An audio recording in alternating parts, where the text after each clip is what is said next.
Jai Hind everyone. I hope all of you are doing fine.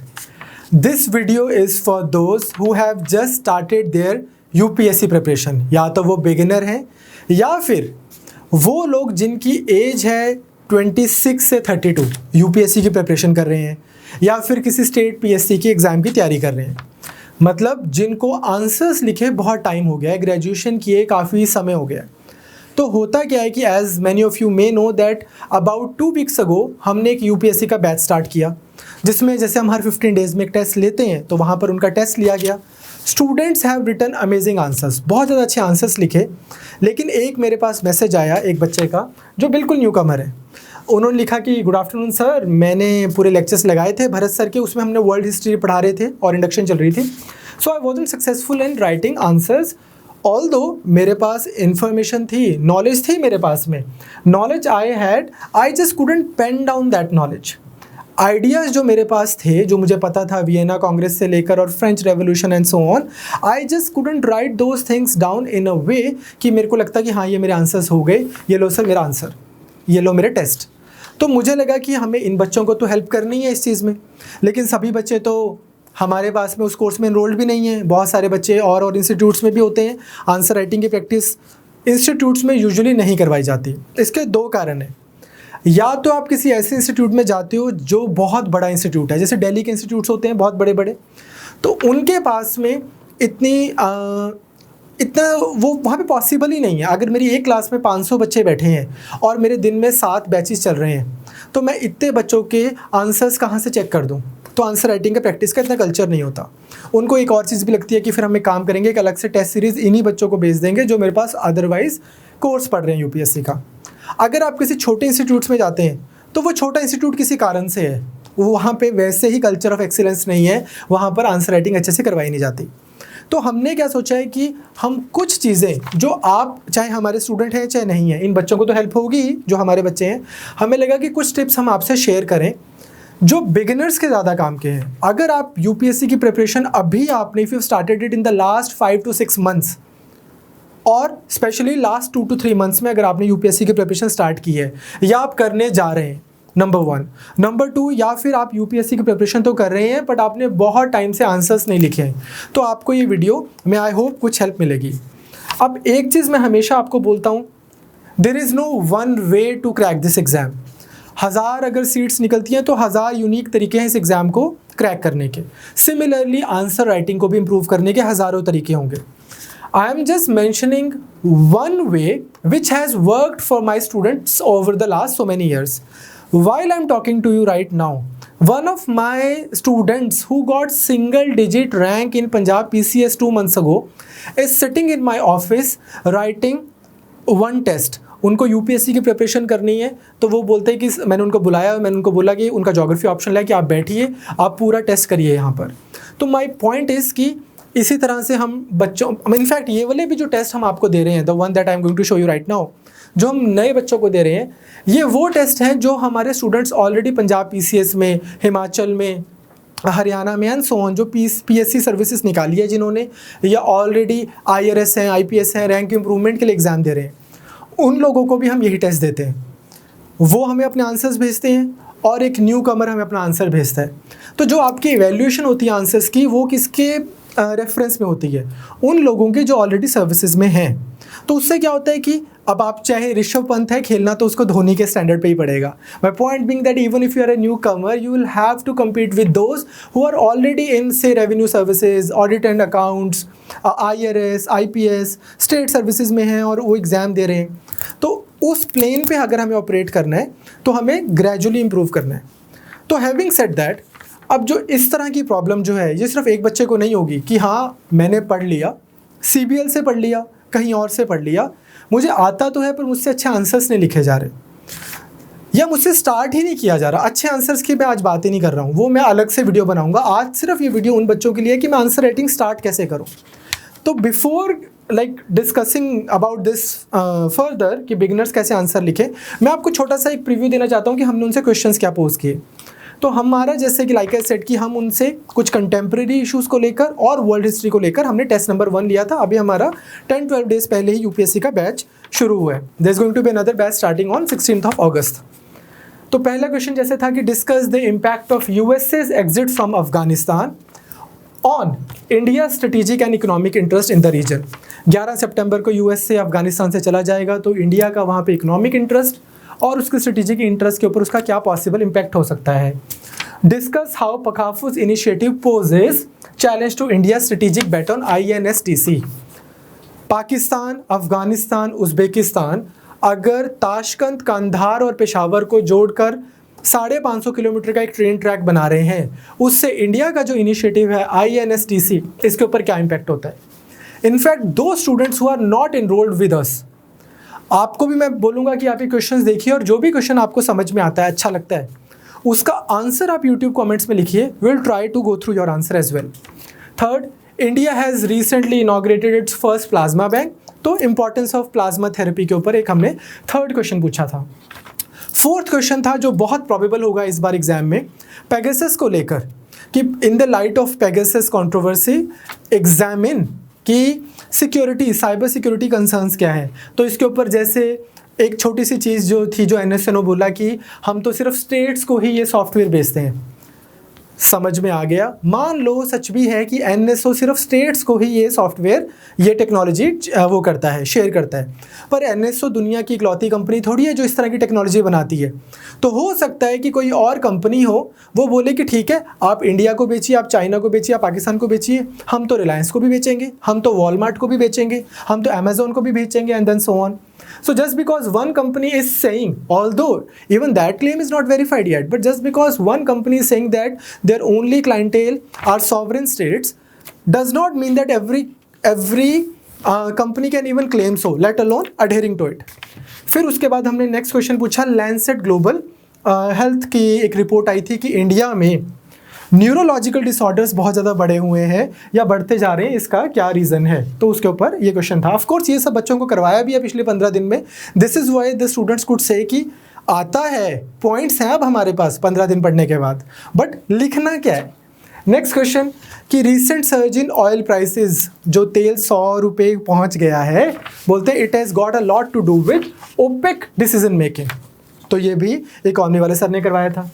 Then world history के questions, critically discuss the role of enlightenment thinkers in bringing about the French Revolution, क्या किया Rousseau ने ऐसा, and so on. The history of 50 years after 1815 is the story of undoing the order established by the Congress of Vienna. Elucidate. If Cavour was the brain behind the Italian unification, Garibaldi was the sword and Mazzini was definitely its heart. Comment. Napoleon was a child of the revolution, but in many ways he reversed the gains of the revolution. Again, evaluate. तो ये 10 questions का हो गया आपका section 1 of the paper. फिर second था section B of this paper with GST completing 4 years। ये economy वाले सर ने क्वेश्चन डाला था। अभी रिसेंटली हमारे जो निर्मला सीतारमण जी हैं, उन्होंने बोला था कि तुम्हें आइडिया नहीं है कि GST से कितना गेन हो गया, 4 साल में ये हो गया, वो हो गया, काफ़ी कुछ अच्छा हुआ है, काफ़ी कुछ शॉर्ट कमिंग्स है। तो उसी के ऊपर क्वेश्चन था कि आपने को एनालाइज करना है GST की performance over the last 4 years। Next 4-5 questions were about geography और एनवायरनमेंट के टॉपिक्स। यहाँ पर भी हम क्या कोशिश करते हैं कि पूरा साल आपको हम down to earth, environment for you, ecology for you, इस तरह की जो मैगजीन्स आती हैं, वहाँ से जो की पॉइंट्स निकल के आ रहे हैं, जो की थीम्स निकल के आ रहे हैं, जिन पे आपको GS1 में सवाल आ सकता है, हम उस तरह के क्वेश्चंस फ्रेम करें। So question was global temperature and the frequency and intensity of heat waves. इसके ऊपर भी एक यश सर ने वीडियो भी बनाई थी कि उससे रिलेटेड कि किस तरह से अब ये हीट वेव्स जो हैं in the coming century they are going to be more in their frequency as well as their intensity. Next simple question था एक, what do you understand by forest conservation and steps, how can India improve its forest cover. Next था 6 साल के digital India की journey के ऊपर कि India का 6 years जर्नी हो गई है डिजिटल इंडिया की, उसकी क्या अचीवमेंट्स रही हैं और रोड अहेड क्या है। नेक्स्ट मरीन लाइफ जो है वो इररिपेयरेबल डैमेज फेस कर रही है बिकॉज ऑफ प्लास्टिक यूजेज। तो इसमें micro plastics and all that आपको काफ़ी डिटेल में पढ़ाया था बच्चों को। ये मैं क्वेश्चन सिर्फ आपको इसलिए दिखा रहा हूँ बिकॉज आपको पता हो कि इस लेवल के क्वेश्चंस मुझे जल्दी से जल्दी आंसर करने आने चाहिए। एंड देन अगेन दूसरे पेपर में भी 5 क्वेश्चंस वर्ल्ड हिस्ट्री के।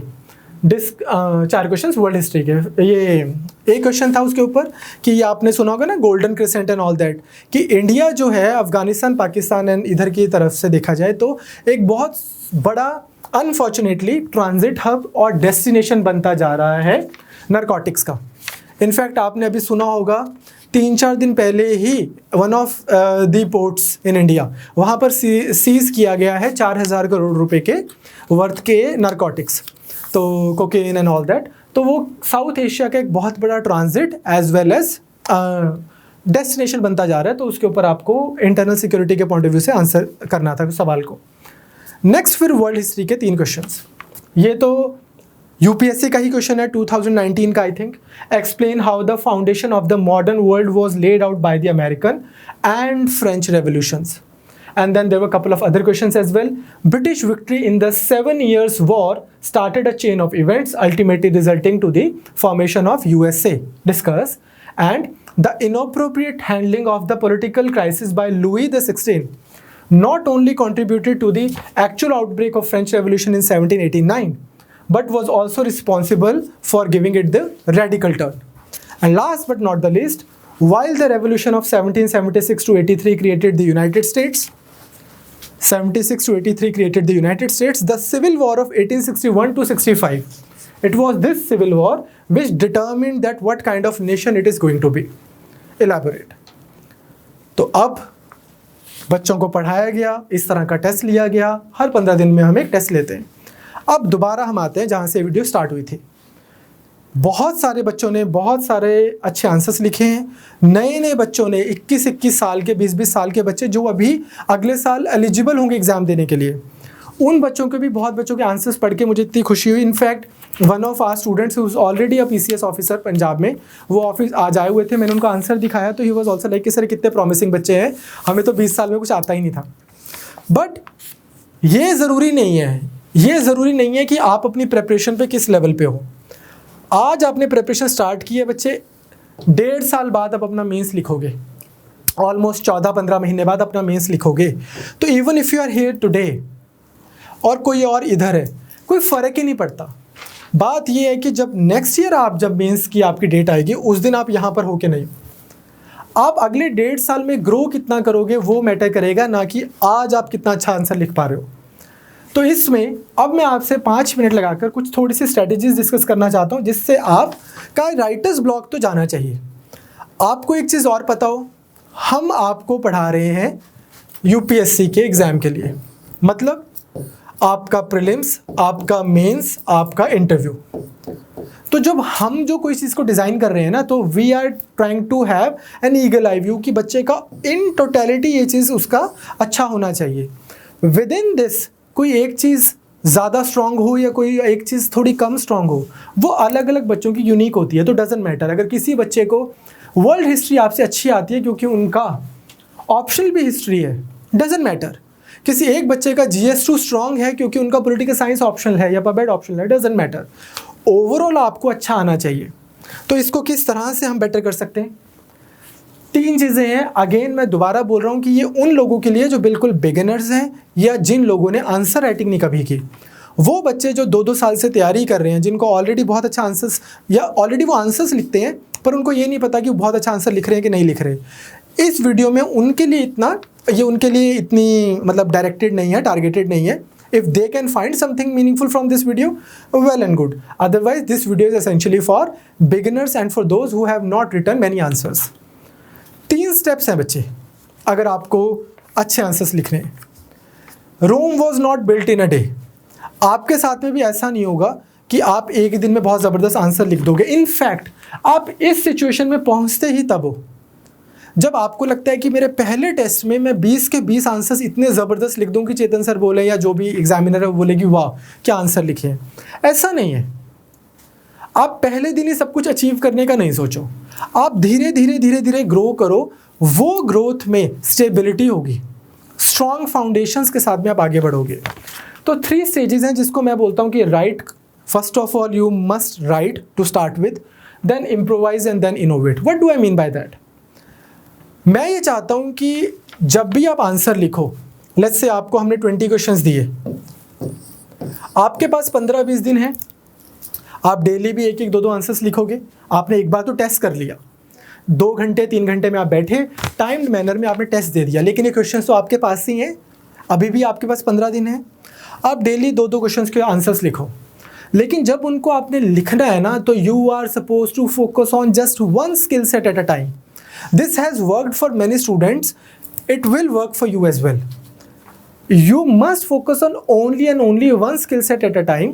For example, मान लो आपने सोच लिया कि इस बार आज जो मैं आंसर्स लिखूंगा उसमें अगर 150 वर्ड्स की लिमिट है तो I am going to stick to the word limit.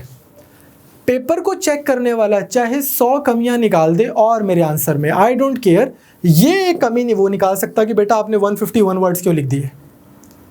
Similarly next day आप आंसर लिख रहे हैं, आपको लगता है कि यार मैं आंसर्स लिखता हूँ ना, मेरी कंक्लूजन्स नहीं लिख पाता, मैं कंक्लूजन नहीं लिख रहा हूँ। अगले आंसर में आपको पता हो कि यार मुझे एक चीज़ तो, एक स्किल सेट तो मैंने हॉर्न कर ली, sticking to the word limit. अब मैं अगली क्लास में क्या करूँगा, अगले आंसर में चाहे जो मर्जी हो जाए, चाहे मेरे आंसर्स में examiner may find, and rightly so, examiner may find hundreds of problems, but nobody can say कि यार मैंने कंक्लूजन नहीं लिखा। तो आप क्या करो, 4 से 6 महीने का एक प्रोसेस है एक अच्छा आंसर लिखने का, जिससे आप क्या होता है एग्जाम में आपके मार्क्स आते हैं। तो सबसे पहली stage for beginners is that आपको क्या करना है, सबसे पहले लिखना है। उसमें आप अगले 15 दिन की इन चीज़ पे फोकस कीजिए, सिंपल आंसर लिखिए। आपको क्वेश्चन आया, आपको लग रहा है मुझे बहुत अच्छी एक फैसिनेटिंग इंट्रोडक्शन नहीं मिल रही, तो नहीं मिल रही, कोई बात नहीं, अभी तो आपने प्रिपरेशन स्टार्ट की है, तो क्या हो गया। बट अगर मुझे, जैसे छोटे बच्चे 10th का 12th का वो पेपर लिखते हैं, what are the main causes of this, the main causes of this are, आप यहाँ से स्टार्ट कीजिए। क्योंकि आप अगेन मेरी एक बात याद रखना कि ये तो मैटर ही नहीं करेगा आपने स्टार्ट कहाँ से किया है, मैटर ये करेगा आपने ख़त्म कहाँ पे किया है। तो आप स्टार्ट जहाँ मर्जी से कीजिए, ख़त्म हमने लबसना में ही करना है, एकेडमी।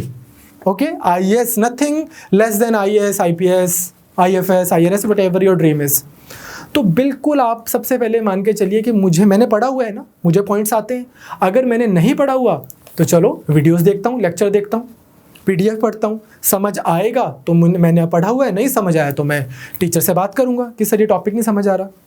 तो सबसे पहला आपका जो टारगेट होना चाहिए कि बिल्कुल बेसिक 10th 12th क्लास में जैसे हम एक आंसर लिखते थे कि the main causes of this are this this this this this this, बिल्कुल बेसिक, कोई कोटेशन की ज़रूरत नहीं है, किसी चीज़ की ज़रूरत नहीं है।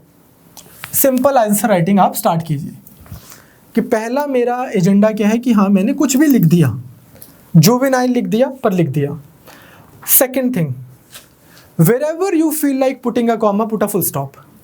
छोटे छोटे सेंटेंसेस लिखिए, आपका फ्लो बनेगा उससे। वो जो आप लॉन्ग विंडेड तरीके से लिखते हैं, 3-3 पैराग्राफ हो जाते हैं, एक सेंटेंस ही नहीं खत्म हो रहा होता, डोंट डू दैट। वो बिगिनर्स के लिए तो बिल्कुल भी हम एडवाइस नहीं करते। छोटे छोटे सेंटेंसेस लिखिए। तीसरी चीज़, एक बच्चे ने बोला कि सर लिखूं मतलब इंग्लिश कैसे होनी चाहिए मेरी, मैंने तो नॉर्मल स्कूल से पढ़ाई की एंड ऑल दैट। मैं आपको एक एग्जांपल बताता हूँ, यही हमारे चंडीगढ़ में यहाँ पर एक इंस्टीट्यूट है, साथ में मोहाली में, आइसर, बहुत बच्चों को पता भी होगा। तो यहाँ पर एक स्टूडेंट थे हमारे फ्रेंड, बहुत अच्छे, वो यूपी के रूरल बैकग्राउंड से आते थे। यहाँ पर उनकी एडमिशन हुई और यहाँ पर वो हमारे पास आके तैयारी करने लगे। Right now he is an IRS officer. तो उन्होंने जितने बिल्कुल ज़ीरो लेवल से लिखना शुरू किया, हिंदी माध्यम में पढ़ाई की थी 12th तक, फिर उसके बाद में ग्रेजुएशन की और इंग्लिश मीडियम में पेपर निकाला। तो उनको भी एक चीज़ बोली गई थी जो मैं आज आपको भी बोलता हूँ, जो आप न्यूज़पेपर पढ़ते हैं, हिंदू, द इंडियन एक्सप्रेस, कोई भी अखबार, या अगर आप अपने ऑप्शन के लिए इग्नू के नोट्स पढ़ते हैं, जिस लेवल की इंग्लिश में इग्नू के नोट्स लिखे हुए हैं, जिस लेवल की इंग्लिश में हिंदू या इंडियन एक्सप्रेस न्यूज़पेपर आता है, मोर देन एक्सेप्टेबल, उस लेवल की आप इंग्लिश लिखिए।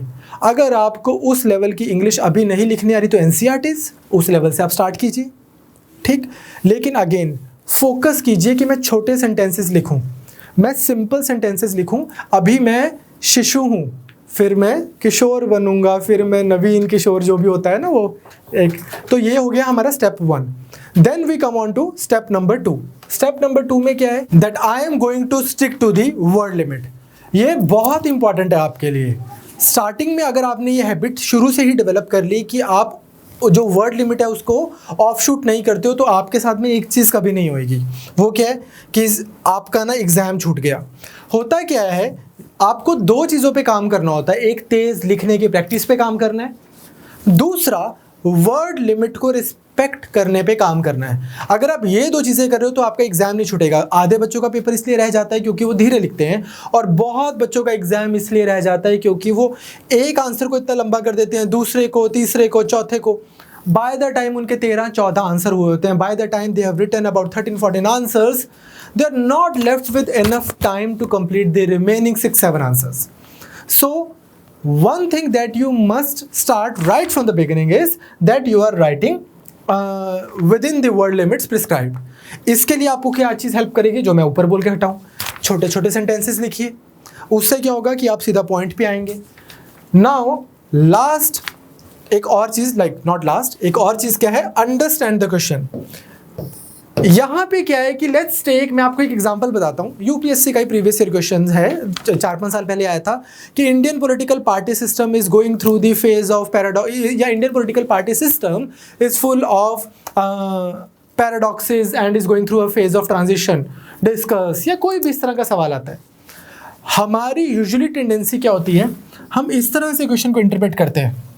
क्वेश्चन आया, मान लो इंडियन पॉलिटिकल पार्टी सिस्टम पे, अच्छा पॉलिटिकल पार्टी सिस्टम पे क्वेश्चन है, जो भी मुझे इंडियन पॉलिटिकल पार्टी सिस्टम के बारे में पता है बता दो। सिमिलरली क्वेश्चन आ गया, government of India act 1935 was the Indian constitution in embryo. अच्छा, गवर्नमेंट ऑफ इंडिया एक्ट 1935 पे क्वेश्चन है, जो भी मुझे GUI 1935 के बारे में पता है बता दो। And same is true about all the other topics. President of India के ऊपर अगर क्वेश्चन आ जाता है कि what is cohabitation, do you think that India can also suffer from the problem of cohabitation like the French system of government. हमारे यहाँ पर क्या है, प्रेसिडेंट है और प्राइम मिनिस्टर है, दो अलग अलग पार्टी से हो सकते हैं, जैसे कि प्रणब मुखर्जी जी थे जो कांग्रेस से थे, और मोदी जी उस समय प्राइम मिनिस्टर थे तो मोदी जी बीजेपी से थे। तो यूएसए में भी इस तरह की issues, I beg your pardon, France में भी इस तरह के इशूज़ होते हैं। सो पॉइंट इज कि अब आपको लगा अच्छा प्रेसिडेंट के ऊपर क्वेश्चन है, जो मन में आता है प्रेसिडेंट के बारे में वो लिख दिया जाए, ये नहीं करना। अगर मुझे कम आता है क्वेश्चन के बारे में तो मैं कम लिखूंगा, ज़्यादा आता है तो ज़्यादा लिखूंगा, बट मैं write from the beginning I will try to understand the question. If you have joined any good institution and if they are working on you for at least 10 to 12 months, वो आपको सारा GS1, GS2, GS3, GS4 and throughout the phase of 10-11 months, if they are going through the current affairs, you would know sufficiently about most of the topics. बच्चों की तकरीबन जो level of information होती है वो बराबर आ जाती है। बात क्या है मीन्स में कि आप टॉपिक पे पिन पॉइंटेड आंसर लिख रहे हो कि नहीं लिख रहे हो, आपका आंसर कितना टारगेटेड है। तो आपने क्या किया, पहले 10-12 दिन आपने सिर्फ पहले स्किल पे फोकस किया कि मैंने आंसर लिख दिया जैसा मैं 10th क्लास में लिख देता। अगले 10-12 दिन आपने किस चीज़ पे फोकस किया कि okay now I have started working on my style, now that I know कि मेरे से ऐसा नहीं है कि मेरे से पेज ही काला नहीं होता, अब मैं पेज तो भर देता हूँ। अब मैं क्या करता हूँ, छोटे छोटे सेंटेंसेस लिखता हूँ और मैं अपनी लैंग्वेज के ऊपर काम करता हूँ कि जिस तरह की लैंग्वेज में मैं पढ़ रहा हूँ उसी तरह की लैंग्वेज में मैं लिख रहा हूँ।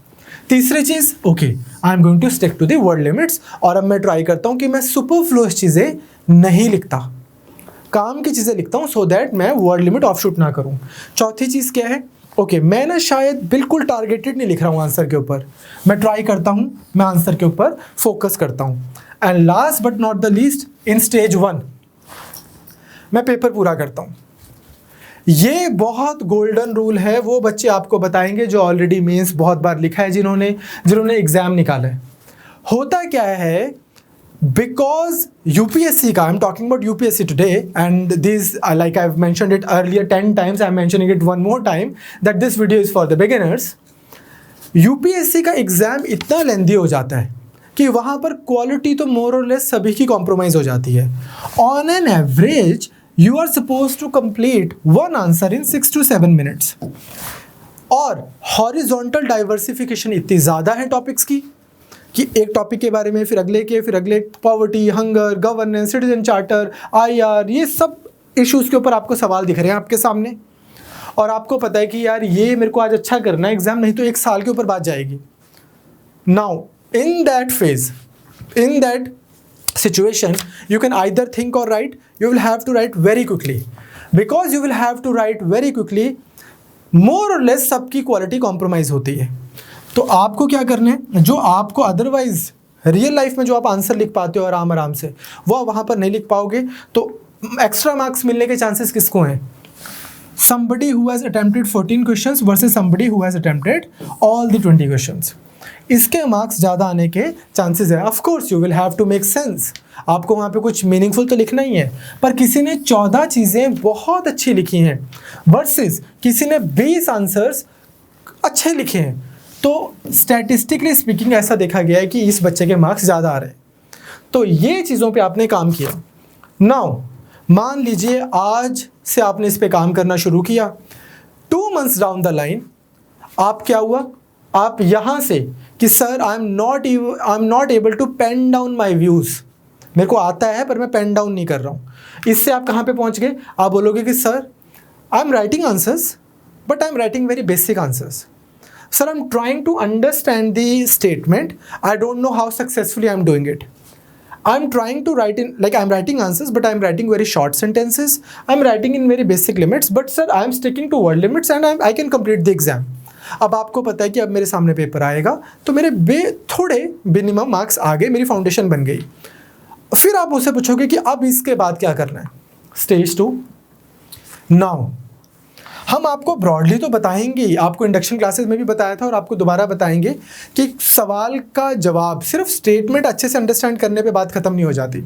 स्टेटमेंट तो आप अच्छे से पढ़ेंगे ही, जैसे आपको इतनी सारी स्टेटमेंट्स हमने ये क्वेश्चंस पढ़े हैं. अब ये जो सब क्वेश्चंस हैं, इनमें ये देखिए critically analyse, elaborate, highlight, discuss, ठीक इस तरह से आप देखेंगे ना सब क्वेश्चंस पे. एल्यूसिडेट, कॉमेंट, इवेल्युएट, डिस्कस, ये सब वर्ड्स की कुछ सिग्निफिकेंस है, इन सब डायरेक्टिव्स की कुछ सिग्निफिकेंस है. तो सेकंड फेज में मैं चाहता हूं कि अब आपको पता है कि मेरा हाथ तो चलता है, अब मैं इसको डायरेक्शन देता हूं. बहुत ज़्यादा आपने ध्यान देना है इसके ऊपर, that you pay close attention to the directives. पूछा क्या हुआ है? दूसरा, प्लेसमेंट ऑफ पॉइंट्स. मैंने आपसे लेट्स से कोई क्वेश्चन पूछा है इंडिया चाइना के ऊपर. अब इंडिया चाइना के ऊपर क्वेश्चन पूछा है, आप क्या कर रहे हो, जो तो कुछ माइनर इश्यूज हैं उनको तो बहुत ऊपर ऊपर लिख रहे हो, और जो मेजर इश्यूज हैं, फॉर एग्जाम्पल मेजर इश्यूज में border disputes on all the 3 sectors, western sectors, middle sector and eastern sector. For example are disputes on water, and then water disputes on the high seas, disputes on inland water. इस तरह से आप उसको proper place नहीं कर रहे हो points को अभी तक स्टेज 1 में. अब आप इन चीज़ों पे काम करोगे सो दैट आपको पता है कि एग्जामिनर जो 10 पॉइंट्स इस आंसर में ढूंढ रहा है, जो 10 एग्जाम्पल्स, जो 10 मैक्रो पॉइंट्स इस आंसर में ढूंढ रहा है, वो मैंने राइटली प्लेस किए हुए हैं. एंड तीसरी चीज़, अब मेरे आंसर में एक बहुत अच्छी लॉजिकल कोहेरेंस बनती है. One thing leading to another. ऐसा नहीं है कि एग्जामिनर को ऐसे लग रहा है कि यार ये एकदम से ही लाइन कहाँ से आ गई, ये बात कहाँ से आ गई, ये पॉइंट एकदम से पिछला पॉइंट कहाँ गया. बहुत अच्छे से लॉजिकल कोहेरेंस से मेरा मतलब है you work on your flow, आप फ्लो पे काम करते हो. और इसी फेज में आप क्या करते हो, एक proper outlay of your answer है उस पर भी काम करते हो. ये नहीं है कि आपने क्या किया, पूरा आंसर लिखा, कंक्लूजन भी दे दिया, also this should be done, there is no political will, throw away conclusions डाल दिए, थ्रो अवे पॉइंट्स डाल दिए, आउट ऑफ कॉन्टेक्स्ट पॉइंट्स डाल दिए. आंसर लिखते हुए एकदम से लगा अच्छा ये पॉइंट भी लिख देता हूँ, चल देखी जाएगी, 1 नंबर ज़्यादा मिल जाएगा. ऐसा नहीं है. स्ट्रक्चर आंसर में बहुत ज़रूरी है, स्ट्रक्चर. तो आपने इस पे काम किया. अब देखिए आपने क्या किया, सबसे पहले लिखने की आदत बनाई. आपकी वर्ड लिमिट की प्रॉब्लम नहीं है, आपकी लैंग्वेज की प्रॉब्लम नहीं है, आपने लिखा भी अच्छे से, आपने क्वेश्चन को भी एड्रेस किया, आपका पेपर भी पूरा हो रहा है, आपने डायरेक्टिव को भी एड्रेस किया, आपके प्लेसमेंट ऑफ पॉइंट्स भी बिल्कुल प्रॉपर है, आपके आंसर में फ्लो भी है, आपके आंसर में एक स्ट्रक्चर भी है, ऐसे थ्रो अवे पॉइंट्स नहीं है. अब आपको पता है कि I am in the game now. अब जो मेरे आंसर्स हैं, मैं किसी भी इंस्टीट्यूट की दिल्ली में, चंडीगढ़ में, यहाँ वहाँ किसी भी इंस्टीट्यूट की एक अच्छे टेस्ट सीरीज को देखता हूँ तो मुझे पता है कि I can attempt those questions. Not only I can attempt those questions, my attempt has grace.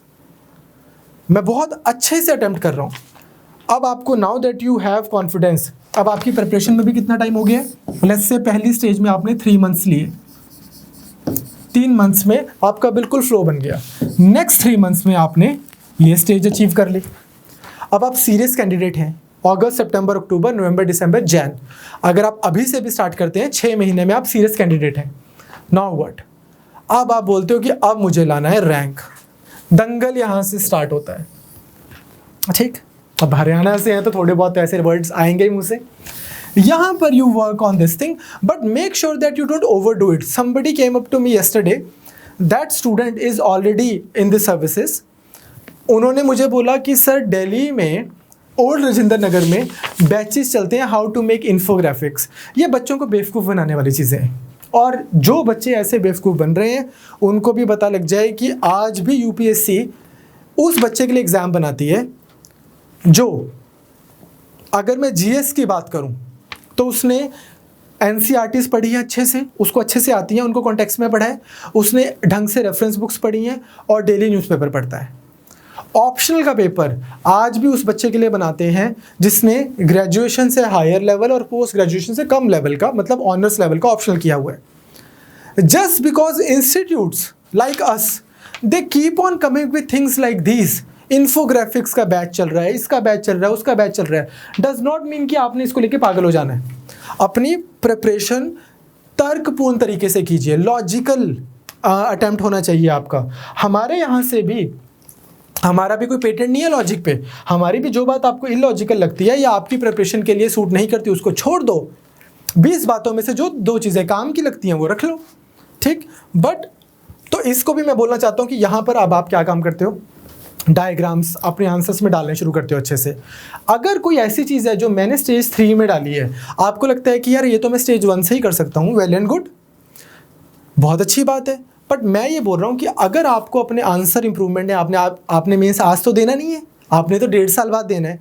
तो अगर आप 1.5 साल में 1 skill set at a time पे काम करते हुए 10-15 दिन में एक स्किल सेट अचीव करो, अगले 10-15 दिन में दूसरा, अगले 10-15 दिन में तीसरा, अगर आप 9-10 महीने में परफेक्ट आंसर लिखना शुरू कर देते हो, there is no perfect answer though, my point is that you are perfect, कि this is the best I can do and I can also feel that I have improved thoroughly, बहुत ज़्यादा with leaps and bounds मैंने ये improvement देख सकते हो आप अपने आंसर्स में. तो you are doing fine. इस स्टेज में मैं चाहता हूँ कि आप क्या करो, थोड़ा इन्फोग्राफिक्स ऐड करो, थोड़े आपके, तब तक आपकी रीडिंग भी बहुत हो जाएगी. आप history, geography, economy, polity, environment, science and tech, governance, history में भी world history, modern, medieval, ancient ये पढ़ चुके होगे, पोस्ट इंडिपेंडेंस पढ़ चुके होगे, सोशल इश्यूज पढ़ चुके होगे, आईआर पढ़ चुके होगे, ethics, and then never ending सी एक तैयारी है जो, बिकॉज आप इतना कुछ पढ़ चुके होगे, आज आपके पास में मल्टीपल व्यू पॉइंट्स भी होंगे, आपके पास में थ्योरेटिकल और प्रैक्टिकल नॉलेज भी बढ़ चुकी होगी. टुडे आपके जो आंसर्स होंगे वो प्रॉपरली एनालाइज्ड, बैलेंस्ड ओपिनियन दिखाएंगे और आपके वर्ड सिलेक्शन भी बहुत इंप्रूव होगी. ज्योग्राफी पढ़ोगे तो आप लिखना शुरू कर दोगे, now what we need is a tectonic shift from here to there. Polity पढ़ोगे तो आप अगेन उसी तरह से डिफरेंट टाइप की टर्मिनोलॉजी यूज़ करने लग जाओगे. इकोनॉमी भी ऐसा ही शुरू कर दोगे, आप पढ़ इकोनॉमी रहे हो पर आप किसी और चीज़ में ऐसे वाले वर्ड्स यूज़ कर रहे हो, there is knowledge deficit here and there. You know what I mean? That you have learned words from one subject and then you are using them across the modules. My point is कि मेरा कहने का मतलब क्या है कि आप एक दिन में अगर आप सोचोगे कि मैं पहली छलांग में सीढ़ी के टॉप लैडर पे, मैं टॉप स्टेप पे चढ़ जाऊं, वो आप सीढ़ी समेत नीचे गिरने वाली कोशिश करोगे. So again those of you who are beginners, उनको मैं यही बोलना चाहता हूं कि आपने क्या करना है, आप लोगों ने 1 skill set at a time पे काम करना है. आपको पता हो, आप हमें मैसेज लिख दो. जब आप, अगर आप हमारे स्टूडेंट हैं, आप एनरोल्ड कोर्स में हैं, आप व्हाट्सएप ग्रुप्स में होते हो, उन्हीं व्हाट्सएप ग्रुप्स में मुझे मैसेज आया है, आप मैसेज लिख दो कि sir I am working on this skill set, so when you are marking my paper आप ये देख लेना कि मैंने वर्ड ऑफ शूट नहीं किया.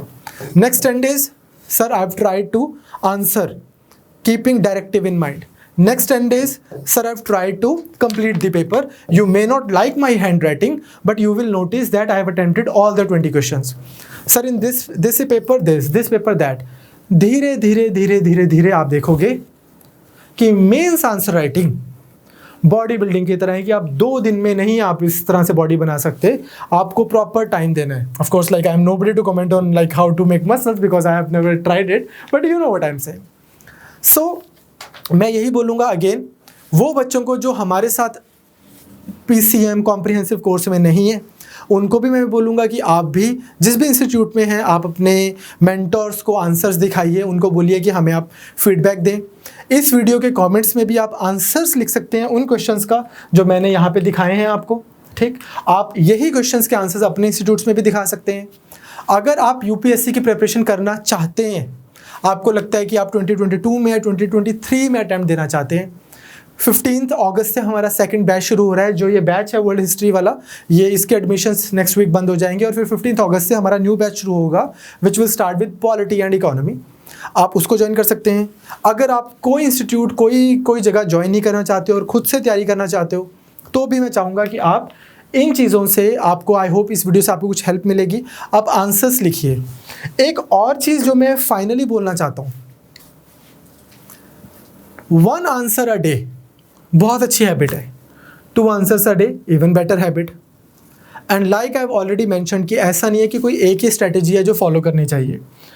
मुझे क्या लगता है आंसर्स के केस में, मुझे ऐसा लगता है कि आपने एक आर्टिकल पढ़ा पूरा का पूरा, और इस आर्टिकल के बाद, ये पूरा आर्टिकल है, जैसे इनसाइट्स वगैरह पे भी दिया होता है और बहुत सारी वेबसाइट्स पे ऐसा होता है कि पूरा आर्टिकल होता है और उसके नीचे क्वेश्चन दिया होता है. उसमें मैंने एक चीज़ नोटिस की है, मोस्ट स्टूडेंट्स क्या करते हैं, बोलते हैं कि सर मैं डेली का आंसर लिखता हूँ, और वो आंसर क्या लिखते हैं, इस क्वेश्चन को ही समराइज कर, आर्टिकल को समराइज करके दे देते हैं. क्वेश्चन भी इसी तरह से फ्रेम हुआ होता है, तो इसी क्वेश्चन को समराइज करके दे देते हैं. नंबर 1. नंबर 2, कई बार तो इसको ही एक्टिव पैसिव करके दिया होता है, बच्चों का आंसर है ये. This habit I don't think will help you too much. जो ये कर रहे हैं इनसाइट्स वाले, ये बहुत अच्छी चीज़ कर रहे हैं कि बच्चों को आर्टिकल दे दिया और एक क्वेश्चन दे दिया. मैं ये आपको रेकमेंड करता हूँ कि अगर आपने यही चीज़ करनी है, आप एक आंसर लिखिए, पर उस आर्टिकल पे मत लिखिए जिसको आप अभी 15 मिनट पहले पढ़ के हटे और आपको लगता है चलो अब मैं आंसर लिख देता हूँ. आपने सबसे पहली चीज़ तो आंसर राइटिंग में क्या होनी चाहिए, UPSC के क्वेश्चन है लास्ट 5 ईयर्स एटलीस्ट. वैसे तो मैं 7 ईयर्स 8 ईयर्स रेकमेंड करूँगा. 2013 से अभी 20 तक के जितने भी पेपर्स हैं आपको सारे अटेम्प्ट करने चाहिए, पर कम से कम आप लास्ट 5 ईयर्स के तो कीजिए. सबसे पहले तो आप ये कीजिए. उसके बाद अगर कोई ऐसी जगह से आपको डेली एक सवाल मिल भी रहा है, if there exist one question that you think you can attempt, I would suggest कि आप उसको पढ़िए अच्छे से. मान लीजिए मैंने आज एक आर्टिकल पढ़ा इंडिया चाइना के ऊपर, wolf warrior diplomacy of China. मैंने आज एक आर्टिकल पढ़ा, आज मंडे है मान लो, and then I read little bit about it tomorrow and some other day during the week. अब मेरे को एक चाइना की एग्रेसिव पॉलिसी के बारे में कुछ पता है. अब संडे को मैं बैठूं और इसी तरह से मैंने पूरे वीक में जो 8-9 क्वेश्चंस शॉर्टलिस्ट किए हैं, टाइम करूं और मैं 1 घंटे में लिखूं, फिर तो कोई बात बनी कि आप एग्जाम के लिए कोई आंसर राइटिंग प्रैक्टिस कर रहे हैं. आप डेली अगर आप कर रहे हैं तो हाँ, आपके नोट्स अच्छे बन रहे हैं, आपकी एक सेंस ऑफ रेगुलरिटी भी है. उसकी मैं ये नहीं बोल रहा हूँ कि कोई उसकी पॉजिटिव्स नहीं है, बहुत पॉजिटिव्स हैं. नो आंसर राइटिंग से वो बेटर है, बट ज़्यादा मुझे ऐसा लगता है, in my humble personal opinion, आपको ज़्यादा लाभ, मोर बेनिफिट आपको यहाँ से होगा कि आपको पता ये मेरे 9 क्वेश्चंस हैं, आज मैंने बैठना है, 1.5 घंटे बैठना और मैंने ये सवाल करने हैं. तो आप इस तरह से कीजिए. हम तो यहाँ पे करते ही हैं कि आपको हर 15 डेज में 20 subjective questions like this will be provided to you. Once again I would say कि आप जहाँ पर भी हैं, जितनी भी तैयारी आपकी हुई है, कोई एक ऐसा दिन नहीं आएगा जिस दिन आपको लगेगा कि जितना पढ़ने लायक था मैंने पढ़ लिया, आज मैं आंसर स्टार्ट करता हूँ लिखने. ऐसा कभी होगा ही नहीं. तो sooner the better you should start writing answers. And when you write answers, this thing is there with you. आपको जिसको भी ये काम की चीज़ें लग रही है, आप इसके through one skill set at a time पे काम कीजिए. Those of you who have just started your preparation, our best wishes to you. एक और चीज़, ये कोई कोइंसिडेंस नहीं है कि हर साल ऐसे बच्चे भी टॉप 10 में आते हैं जिनका फर्स्ट अटेम्प्ट होता है और उन्होंने बस तैयारी स्टार्ट ही की होती है। तो इस चीज़ को आप भुला देना, क्योंकि मैंने ही इस वीडियो में आपको बोला है कि आपके साथ में वो बच्चे भी एग्ज़ाम दे रहे होते हैं जो ऑलरेडी सर्विसेज में होते हैं, ऑलरेडी IPS होते हैं, ऑलरेडी IRS होते हैं, ऑलरेडी बाकी सर्विसेज में होते हैं, या स्टेट सर्विसेज वाले तो बहुत ही दे रहे होते हैं। ये सच है। As much as I would like to tell you कि as much as it is true, but it should motivate you to study more, not kind of discourage you कि अरे यार इतने बड़े बड़े लोग पेपर दे रहे हैं जो ऑलरेडी IPS हैं, उसको तो मुझसे कितना ज़्यादा आता होगा। कोई प्रॉब्लम नहीं है, ये कोई कोइंसिडेंस नहीं है कि हर बार फर्स्ट टाइमर का भी होता है। वो बच्चा जो एक साल सारी चीज़ें सही करेगा उसका एग्ज़ाम होगा। Best wishes to you guys. If there is anything that like we can do for you, if there is any issue in your preparation that is troubling you, किसी भी चीज़ से related आपको चाहिए कि कोई mentorship या video चाहिए, तो please do write in the comments. We will try to share with you whatever little we know. All the best. Take care.